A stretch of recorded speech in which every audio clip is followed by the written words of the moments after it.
You do not need a chemistry degree to understand why your sink smells like rotten eggs, but you do need the stomach for the truth about what you just poured down it. That bright yellow bottle of chemical drain opener sitting under your sink is not a miracle worker. It is a slow-acting acid bomb that has been eating the heart out of your home's plumbing infrastructure for decades. We buy these products because we are terrified of the clog, afraid of the water rising, afraid of the plumber's invoice, and so we reach for the most aggressive solution available. We want instant results. We want the blockage to vanish in 30 seconds with a hiss and a burn. But nature does not work on our timeline, and neither should your pipes.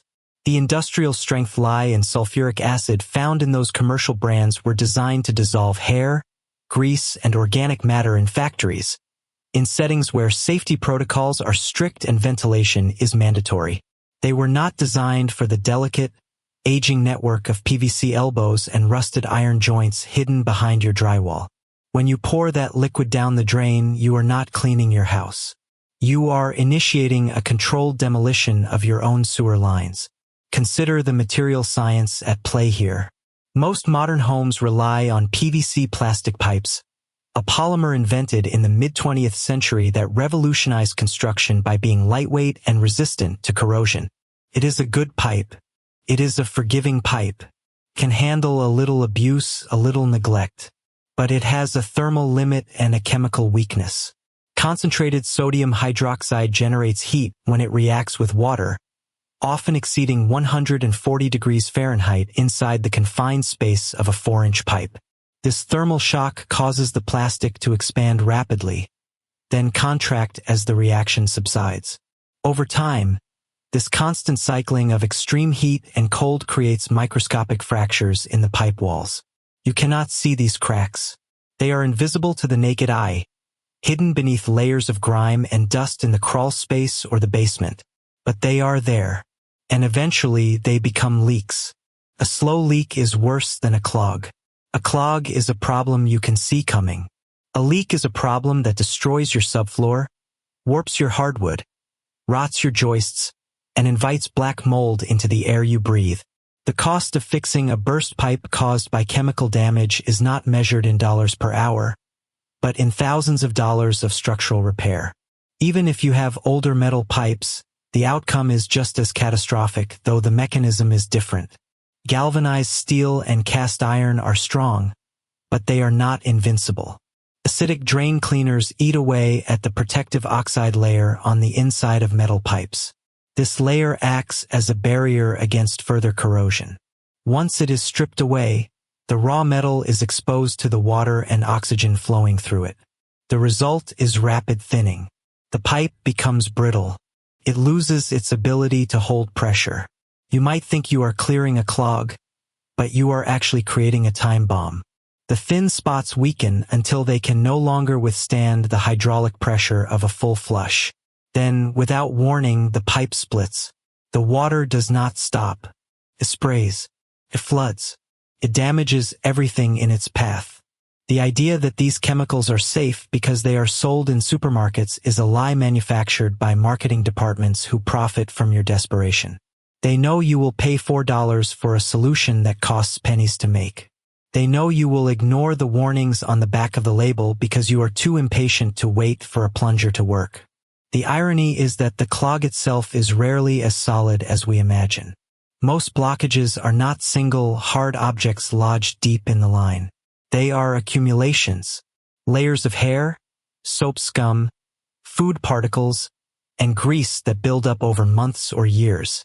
This buildup is soft. It is porous. It is fragile. It does not require a nuclear reaction to break it down. It requires mechanical force, or enzymatic action.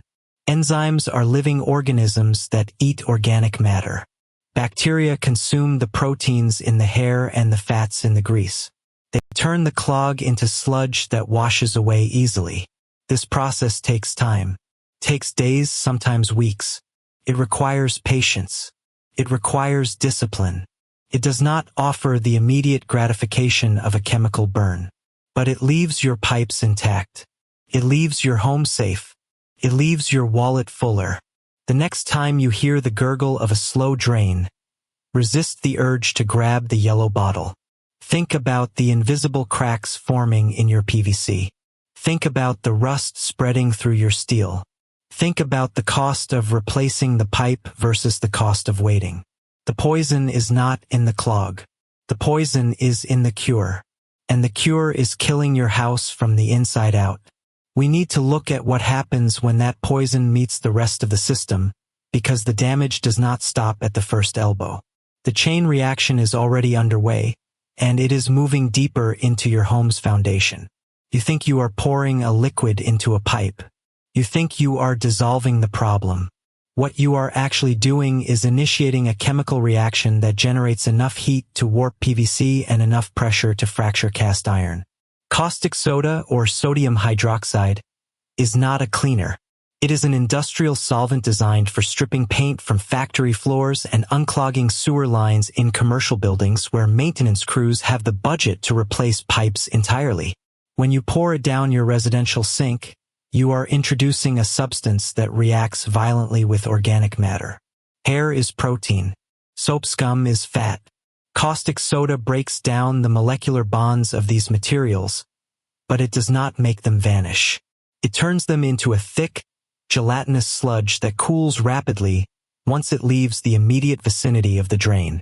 That sludge does not flow away. It settles. It coats the interior walls of your pipes like a layer of concrete, hardening over time with every subsequent pour. The myth persists because the first few times it works, it seems miraculous. The clog disappears. Water rushes down the drain with a satisfying gurgle.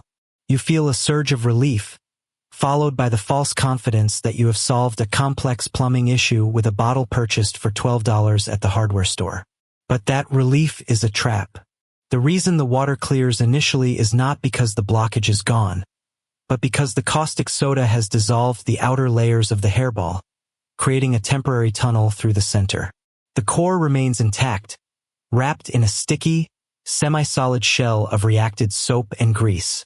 This shell is hydrophobic. It repels water.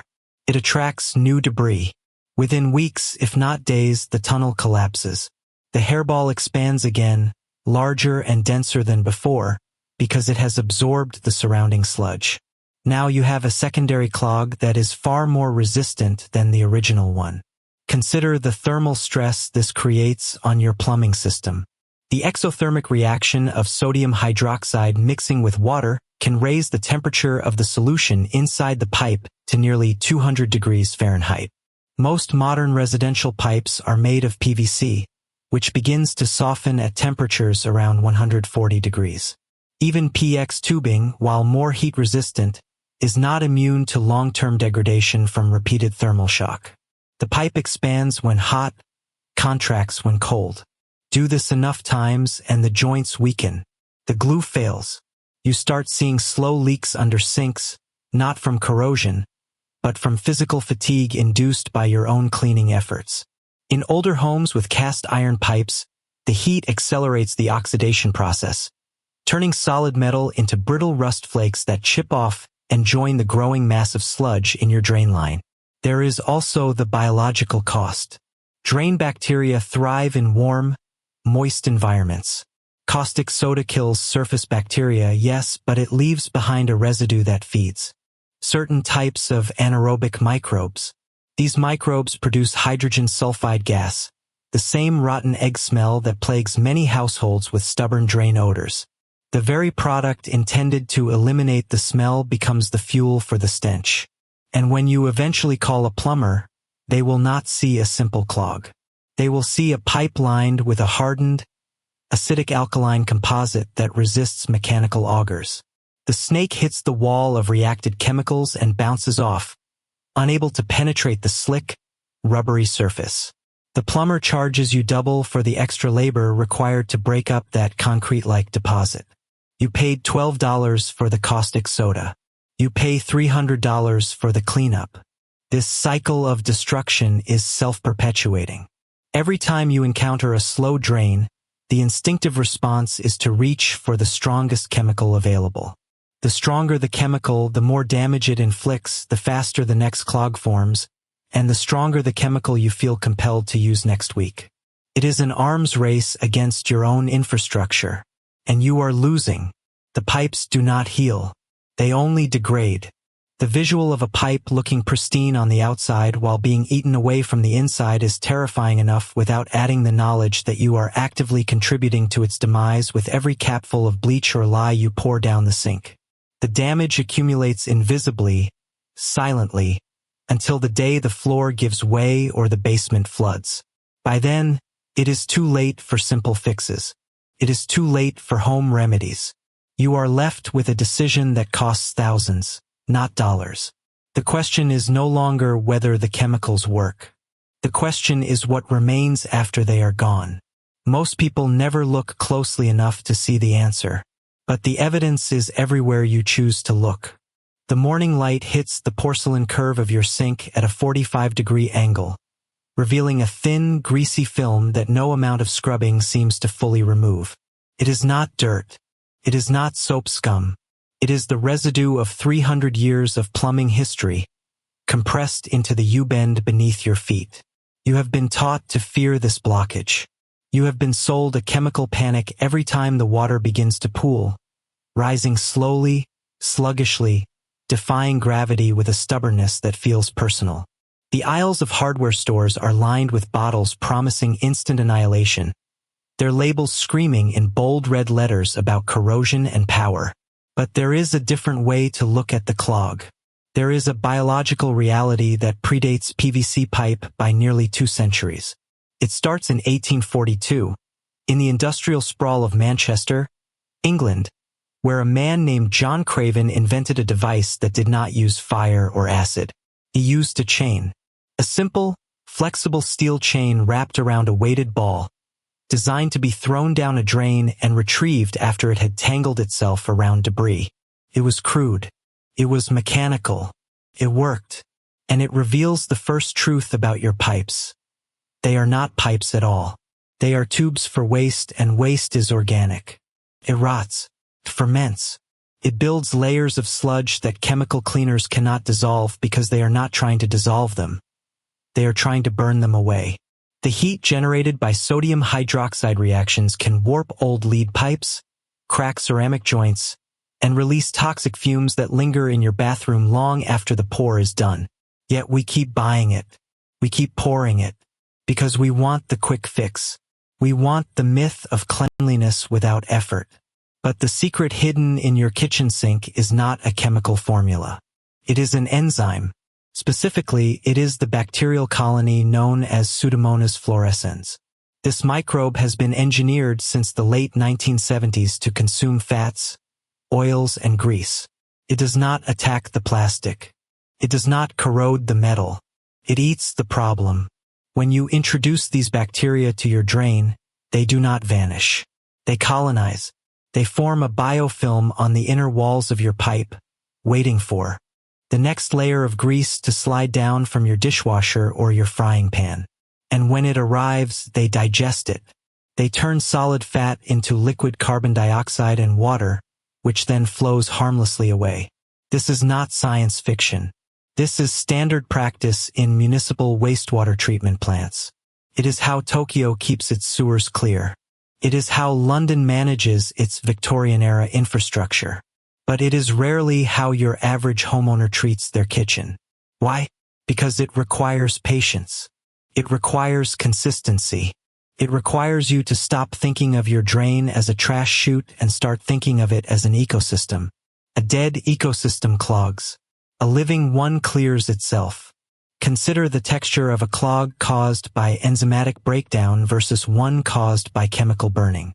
The former leaves a smooth, clean surface.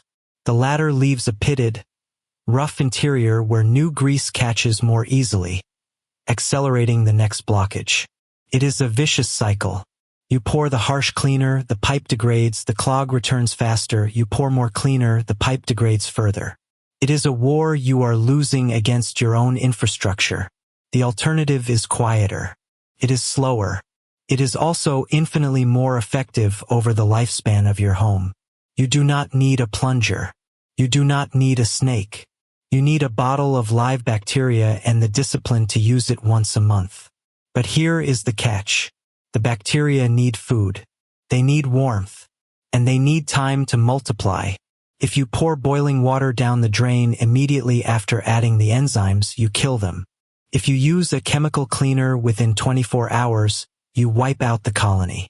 You must create a sanctuary for these microscopic workers. You must let them do their job in the dark, silent hours of the night. This shift in perspective changes everything. You are no longer a janitor fighting a battle against filth. You are a gardener tending to the roots of your home's health. And just as any gardener knows, the soil tells the story of what has been planted before. The smell of your drain is not just an odor. It is data. It is a report card from the microscopic world below your feet. A sour, rotten egg smell indicates sulfur-reducing bacteria, a sign of stagnant water and anaerobic decay. A sweet, yeasty scent suggests active fermentation, a sign that the enzymatic colony is thriving. You can learn to read your pipes like a book. And when you finally understand that the blockage is not an enemy but a symptom of a deeper imbalance, you stop looking for the hammer. You start looking for the seed. But there is a limit to what biology can handle. There are objects that no bacteria can eat. There are solids that no chain can break. And when those things enter your system, the gentle approach fails. The question then becomes not how to clean, but how to prevent the unpreventable. How do you stop the foreign object before it becomes the fatal flaw? The P-trap is not merely a U-shaped pipe. It is a biological reactor, a dark, damp, oxygen-starved chamber where the laws of physics surrender to the laws of decomposition. You think of your drain as a passive conduit for waste, but it is an active ecosystem. The sludge you see coating the interior walls is not just dirt. It is a biofilm, a slimy matrix of bacteria, fungi, and hair that has bonded to the plastic or metal with the tenacity of industrial adhesive. This is the war inside your pipes, and it is a war you are losing because you are fighting it with chemistry instead of biology. When you pour corrosive drain cleaner into that trap, you are not clearing the blockage. You are scorched earth.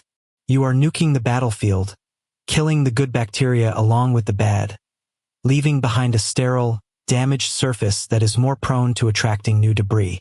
The heat generated by those exothermic reactions can warp PVC pipes, creating microscopic ridges where future clogs will anchor themselves deeper than ever before. Consider the composition of the sludge itself. It is not monolithic. It is a layered structure, like sedimentary rock formed over weeks or months of daily use. The bottom layer consists of heavy organic matter, food particles, grease congealed into solid fatbergs, soap scum that has polymerized into a waxy residue. Above that sits the active feeding zone, where anaerobic bacteria thrive in the absence of oxygen. These microbes break down the organic matter, producing gases like hydrogen sulfide and methane. That rotten egg smell you occasionally catch when the water sits stagnant? That is the exhaust fume of this subterranean factory. The middle layer is the hair tangle, a chaotic mesh of keratin fibers that act as a net, catching everything that falls through. This is where the blockage begins, not with a sudden jam, but with a gradual accumulation that reduces the diameter of the pipe by millimeters until flow becomes turbulent and slow. The problem with chemical cleaners is that they do not distinguish between the clog and the pipe's structural integrity. They attack the organic material indiscriminately.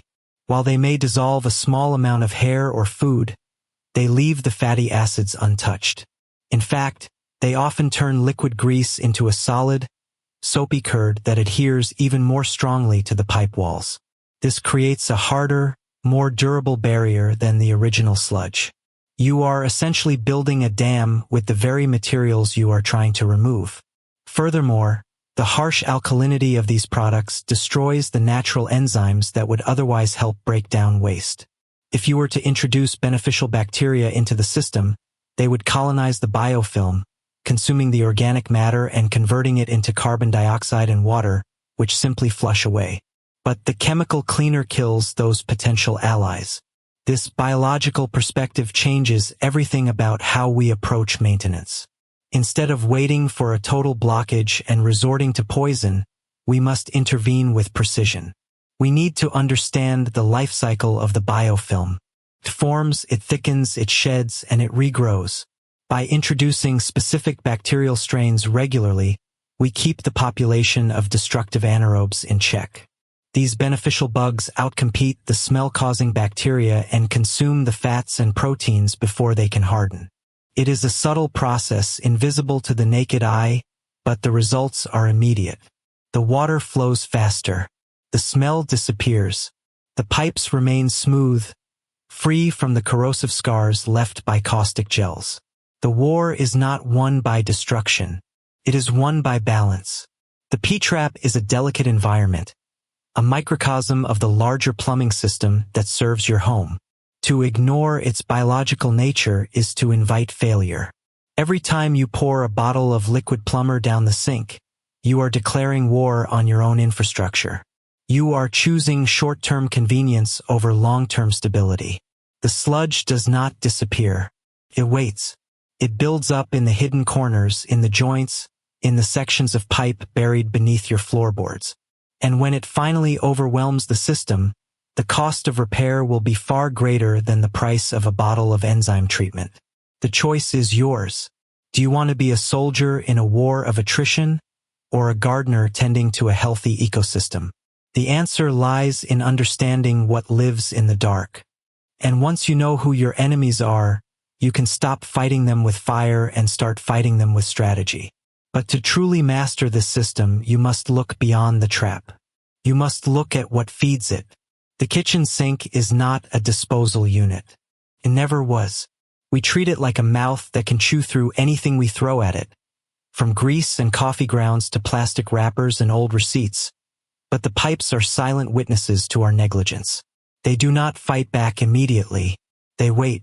And while they wait, the sludge accumulates, layer by sticky layer, turning a simple clog into a structural problem that requires expensive chemical warfare or a plumber's visit. You want to stop buying drain cleaner because those chemicals are essentially acid burns for your plumbing.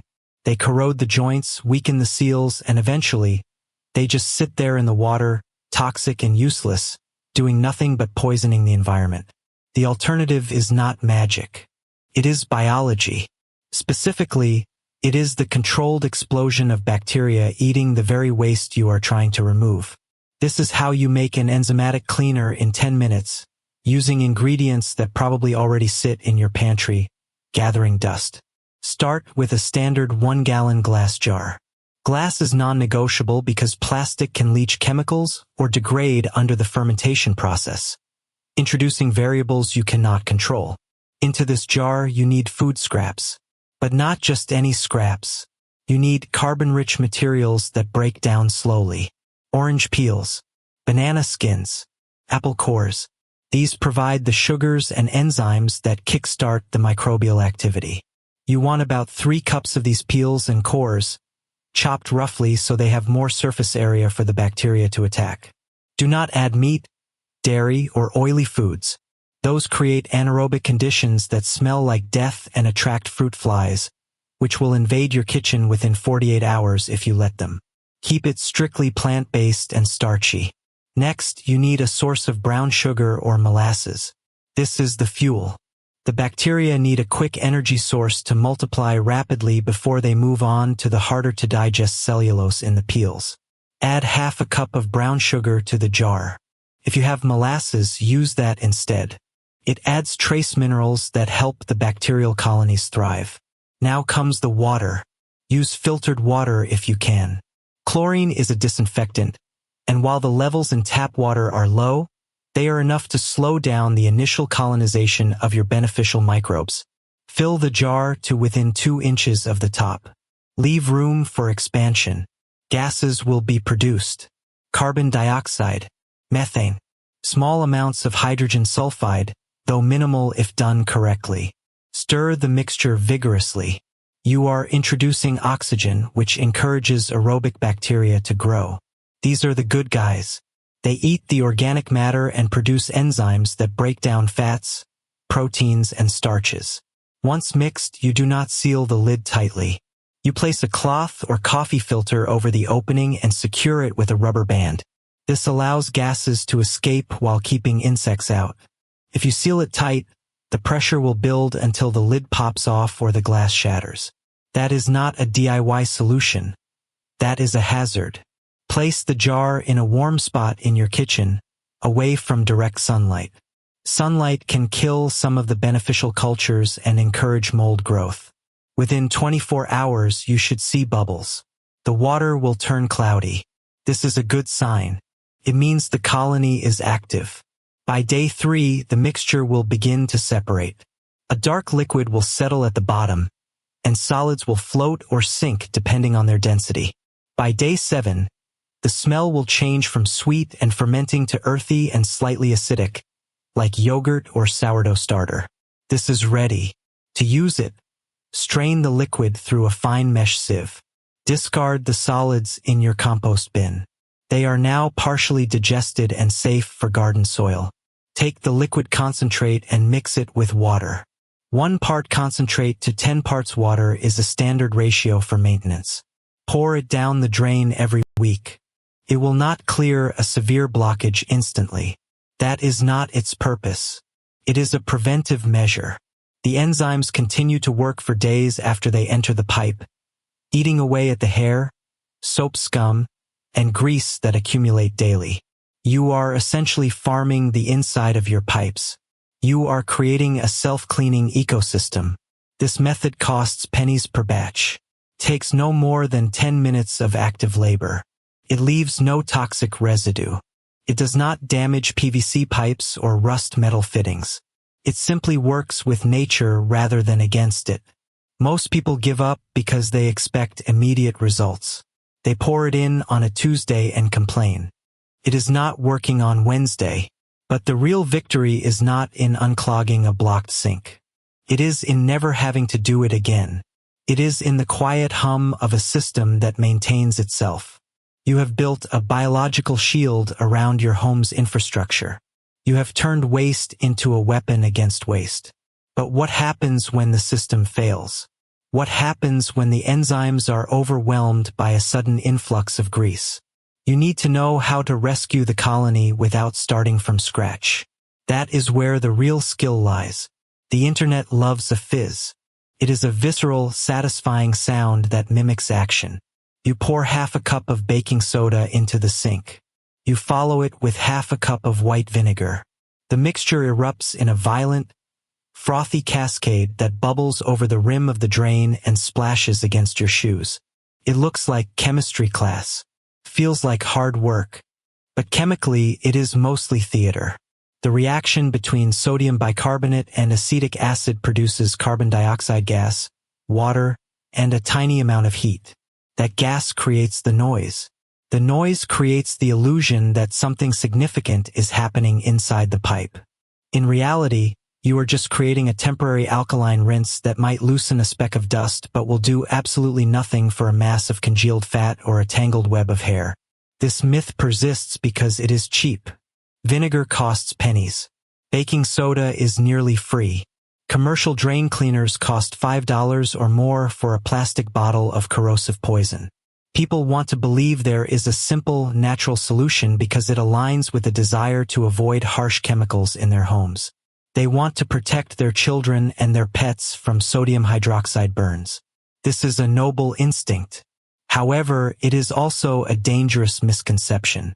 The heat generated by the vinegar-soda reaction is negligible.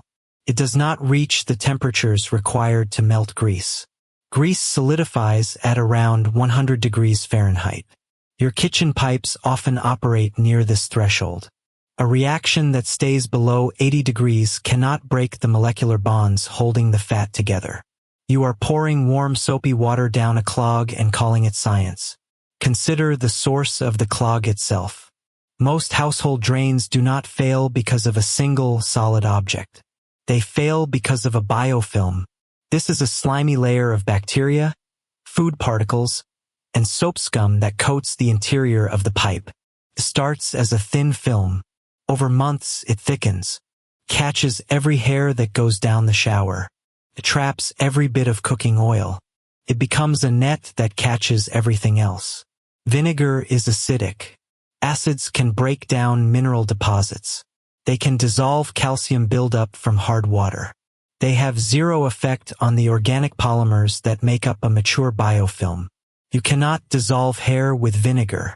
You cannot emulsify grease with baking soda. You need mechanical force or enzymatic breakdown. Enzymes are the real heroes here, not acids. Biological drain cleaners contain live bacteria or enzymes that eat the organic matter causing the blockage. They are slow. They take hours, sometimes days, to work. This slowness is their greatest strength.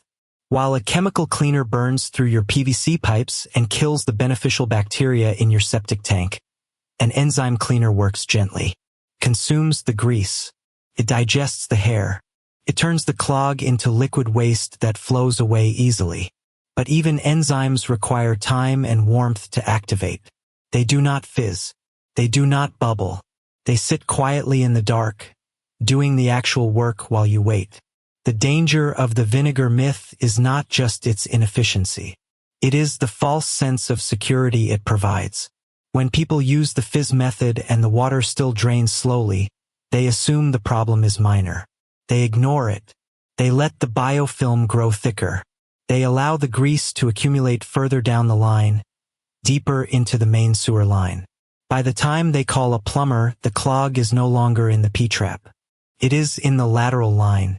It is 50 feet from the house. The repair cost jumps from $200 to $2,000. The initial laziness of expecting a fizzy powder to solve a structural plumbing issue creates exponential debt. There is a physical reality to pipe maintenance that no chemical reaction can bypass. Gravity and friction are the only forces that matter in a horizontal pipe run. If you do not physically remove the obstruction, it stays there. Hot water alone, poured slowly, can help. It melts fresh grease before it hardens. But once that grease has cooled and bonded with soap scum, hot water is just more liquid moving over a solid wall. You need to disrupt that bond. You need to scrape it away. A simple drain snake, a cheap tool found in any hardware store, provides the mechanical agitation that vinegar never can. It physically pulls the hairball out. It breaks the cake of grease. It restores the original diameter of the pipe. Stop buying the fizz. Stop waiting for the bubble to save you. The kitchen sink is not a laboratory experiment. It is a waste disposal system. Treat it with the respect due to infrastructure, not the whimsy of a science fair project. The next step in understanding your pipes is not about what you put in them. It is about what you keep out. Prevention is not a chemical reaction. It is a behavioral change. You need to know what belongs in the trash and what belongs in the water. There is a specific list of items that, if kept out of the drain, would eliminate 90% of all clogs. Most homeowners are putting 3 of them down the sink every single week without realizing it. The worst offender is not grease. It is something far more common. It is the slow, silent accumulation of soap scum mixed with hair and the microscopic debris that never quite washes away, creating a sticky, abrasive paste that clings to the interior walls of your PVC pipes like barnacles on a hull. You pour the chemical down the drain, watching it fizz and bubble with the promise of dissolution, but you are fighting a battle against physics, not chemistry. The caustic liquid flows around the obstruction rather than through it, pooling in the curve of the P-trap, doing its work on the surface while the core of the clog remains untouched, hard as concrete after a week of exposure. This is why the bottle of blue gel sits unused under your sink for months, a testament to human hope and poor engineering, until the water rises to the rim of the basin and you call someone who knows how to actually break the seal. That someone arrives with a tool that looks like a weapon from a medieval siege, a long, spiraling steel cable housed in a rotating metal drum, known as a drumline auger, or simply a drain snake. It is ugly, heavy, and utterly effective, operating on a principle that liquid cleaners can never achieve: mechanical destruction. The mechanism is deceptively simple. A motor spins a shaft, feeding a flexible steel cable into the pipe. The tip of that cable is either a sharp blade designed to cut through roots and solid mass or a hooked hook meant to snag and pull out hairballs. As you feed it in, you are not pushing, you are threading. You feel the resistance change through the handle, a subtle vibration that tells you exactly where you are in the plumbing system. First, there is nothing. Just smooth, hollow space. Then suddenly a firm pushback. The cable has hit the blockage. If you were using chemicals, you would see nothing but stillness. With the auger, you feel the struggle. You engage the motor, letting the spiral bite into the clog. The steel twists and turns, shredding the organic matter, breaking the siphon, and creating a path for water to flow once more. It is violent in a controlled way. You are literally tearing apart the problem piece by piece. This is the moment when the illusion of convenience shatters. We have been sold a lie that maintenance is about pouring substances into a void, trusting that some invisible reaction will keep our homes clean. But pipes are not voids. They are physical spaces subject to friction, gravity, and accumulation. The drum auger acknowledges this reality. It respects the material nature of the obstruction. When you finally pull the cable back out, coated in a slimy, gray sludge that smells faintly of decay and old soap, you are not just seeing the clog. You are seeing the history of every shower you've taken, every dish you've washed, every bit of toothpaste you've spat into the sink over the last 6 months. It is a tangible record of neglect. And yet, even this mechanical solution has limits. There are times when the cable cannot reach, when the blockage is too deep, too high, or too complex for a simple spiral to untangle. There are moments when the pipe itself is the problem, collapsed under the weight of the earth or corroded by decades of acidic runoff.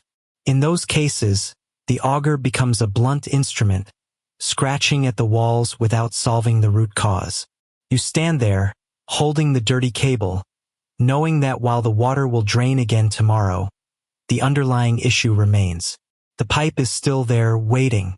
And if you ignore it, if you choose to pour another bottle of chemical cleaner into the mix, you risk turning a simple mechanical clog into a structural disaster. The next step is not about force. It is about vision. It is about seeing inside the wall where no cable can go. The camera doesn't just look at a wall. It sees through time. When the high-definition probe pushes past the last joint, past the corrosion that eats like acid through iron and concrete alike, it reveals the true enemy of modern plumbing. It is not the grease ball you scraped off a frying pan last Tuesday.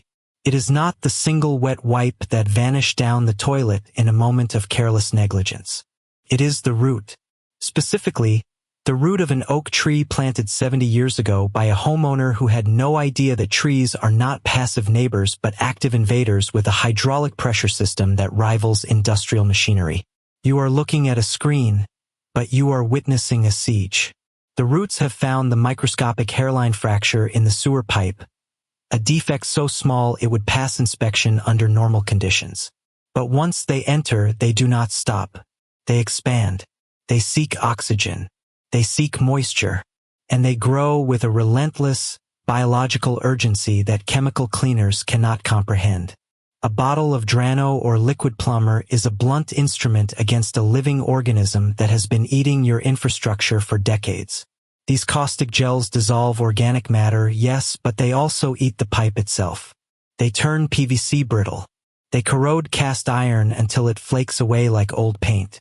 You are paying to accelerate the destruction of your home skeleton while ignoring the actual threat growing inside it. This is where the narrative shifts from chemistry to hydrodynamics. Hydrojetting is not a cleaning method. It is a structural reset. The machine looks like a heavy-duty vacuum cleaner on wheels, but its hose is a weapon. It feeds into the line, and then, at the tip of the nozzle, water exits at pressures ranging from 2,000 to 4,000 pounds per square inch. To put that in perspective, that is the force of a fire hose focused into a thread. The nozzle moves backward, spraying water forward and backward in a rotating vortex. It does not push the debris out. It shreds it. The high-velocity stream impacts the pipe walls with such intensity that it strips away not just the current blockage, but the entire history of buildup. Grease, scale, rust, and yes, those invasive roots are cut clean off. But here is the reality check that most plumbers will hesitate to tell you because it requires more expensive equipment and more skilled labor. Hydrojetting is only effective if the pipe has any structural integrity left. If the line is collapsed, if the joints have separated completely, if the ground has shifted enough to break the seal, no amount of water pressure will fix it. In fact, pushing water into a broken pipe can cause a blowout, turning a manageable repair into a catastrophic excavation project. This is why the video feed is non-negotiable. Before a single gallon of water is pressurized, the technician must confirm that the path is clear. The camera sees the cracks. The camera sees the offset joints. The camera knows if the line is a highway or a ruin. I have watched homeowners argue against this step. They want the quick fix. They want the $300 snake job. But when you snake a line infested with roots, you are merely poking holes in a dam. The water flows for a week, maybe a month, and then the roots grow back, thicker than before, because the mechanical snake often cuts them rather than removing them entirely. The shock of being cut stimulates further growth. You are feeding the monster. Hydrojetting removes the source. It clears the pipe back to the original manufacturer's diameter. It restores flow capacity to 100%. But it requires patience. It requires the willingness to let the professional see what you cannot. The cost is higher. The process takes longer. There is mud. There is water on the floor. There is the anxiety of waiting for the camera to confirm the job is done. But consider the alternative. Consider the smell of sewage backing up into your basement 3 months from now. Consider the cost of breaking open concrete to replace a pipe that was still salvageable. The choice is not between cleaning and not cleaning. The choice is between managing the decay and ending it. The roots are not going away. They are growing. Every day you wait, they get deeper, stronger, and more entangled with your infrastructure. The water jet is the only thing that can match their strength without destroying the battlefield. When the probe finally reaches the main line, when the monitor shows a clean, smooth interior free of the dark, tangled web that had choked your home's waste away, there is a specific silence that follows. The pump powers down. The hissing stops. The house exhales. But do not be fooled by the cleanliness. The pipe is structurally sound, but it is old. It has survived 70 years of abuse, root attacks, and chemical warfare. It is tired, and while it may hold for another decade, or another 20, the clock is still ticking. The next challenge is not clearing the blockage. It is deciding whether to maintain this fragile piece or to rebuild the foundation entirely. You assume the problem is a clog. You do not assume it is a chemical war. Before you reach for the bottle of caustic gel, before you pour the expensive crystals down the drain, you need to look at what is actually sitting in your pipes. It is not magic. It is biology and physics, and they are working against you. The real culprit is rarely a single event. It is an accumulation, a slow, sticky, relentless buildup that turns your plumbing into a trap for everything you throw away. Consider grease. It is the most common enemy and the most misunderstood. You cook bacon. You render fat. You pour the liquid gold down the sink because it is hot and it flows easily. It looks like water. It behaves like water. But once it hits the cooler temperature of your PVC or cast iron pipes, usually in the wall or under the slab, it solidifies. It sticks to the microscopic imperfections on the pipe's inner surface. This is not a myth. This is thermodynamics. Over months, this layer thickens, catches hair, catches soap scum, catches food particles. It becomes a net, and then something else gets caught. A wipe. Do not buy wipes. Ever. The label says, flushable. The marketing department spent millions to make that word sound safe. The reality is different. Wipes are made from non-woven plastics or viscose fibers designed to hold together when wet. They do not disintegrate. They do not break down like toilet paper. Toilet paper is engineered to fall apart within minutes of agitation in water. Wipes are engineered to survive. When you flush one, it travels down the line until it hits a bend. It gets stuck. It becomes an anchor. Other debris piles up against it. A clog forms not from a solid rock, but from a tangled web of synthetic fibers and grease. This is why drain cleaners fail. They dissolve organic matter. They do not dissolve plastic. If your blockage is a wipe wrapped in grease, pouring acid or lye into the pipe is just pouring money into a black hole. It does nothing. It only damages the pipes. Then there is the silent killer. Tree roots. They are patient. They are strategic. They do not care about your property lines. They care about water. And your pipes are a constant source of moisture and, if there is even the tiniest crack or loose joint, oxygen. Roots seek out these resources with terrifying precision. They can penetrate a quarter-inch gap in a clay pipe. They can grow through the seams of old cast iron. Once inside, they do not just sit there. They branch. They form a dense, fibrous mat that restricts flow. Water struggles to pass. Solids accumulate behind the root mass. The pipe fills. The pressure builds. And then the structure fails. The roots crush the pipe. Or worse, they create a perfect seal that no amount of chemical intervention can break. Drain cleaner cannot eat roots. Cannot dissolve wood. It can only corrode the metal around them, making the problem worse by weakening the pipe's structural integrity while the roots continue to grow, fed by the nutrient-rich waste passing through. Identifying which of these three is the problem requires more than guesswork. It requires evidence. Look at the history of the clog. Does it happen after every meal? That is grease. Does it happen randomly, often with a gurgling sound before the backup? That might be roots. Did you recently replace the toilet or use a new brand of flushable wipes? That is likely a mechanical blockage caused by synthetic fibers. Each scenario demands a different solution. Chemical cleaners are a blunt instrument. They are a sledgehammer used on a watch. They damage the seals. They corrode the joints. They heat the pipes unevenly, which can crack PVC. They create a toxic sludge that professional plumbers must then remove, often at a higher cost than the initial problem. The decision to stop buying drain cleaner is not just about saving money. It is about understanding the system. Your pipes are not a garbage disposal. They are a transport system for waste. If you treat them like a trash can, they will fail. The grease, the wipes, the roots, they are all symptoms of a larger issue. A lack of maintenance. A misunderstanding of materials. A reliance on quick fixes for chronic problems. You have already cleared the immediate blockage. You have restored the flow. But the piece is fragile. The grease is still coating the walls.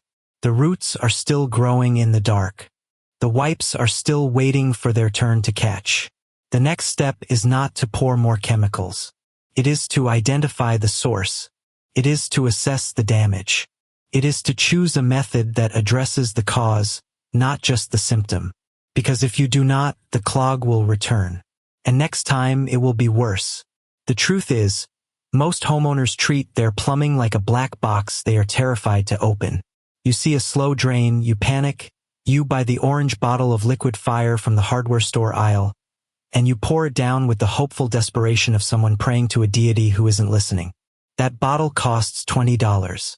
It smells like sulfur and regret. It eats through the hair, the soap scum, and yes, the clog.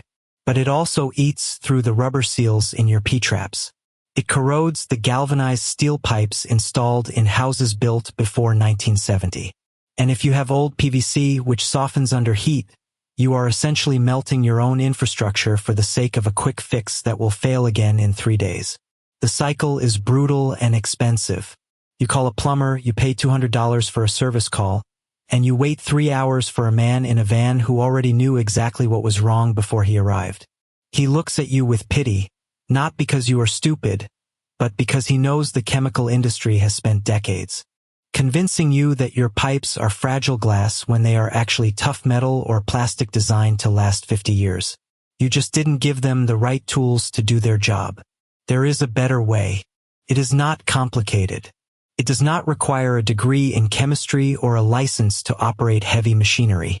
It requires a tool that costs roughly $20, takes up less space than a shoebox, and has been solving this exact problem since the dawn of indoor plumbing. I am talking about the drum auger, often incorrectly called a snake, though the name sticks because it feels more aggressive, more active.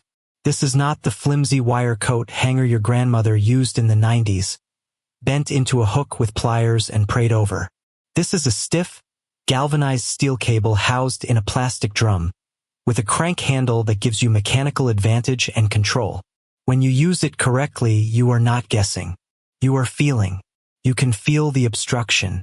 You can feel the difference between a mass of wet toilet paper, which yields easily, and a solid root intrusion, which fights back with the stubbornness of a mule.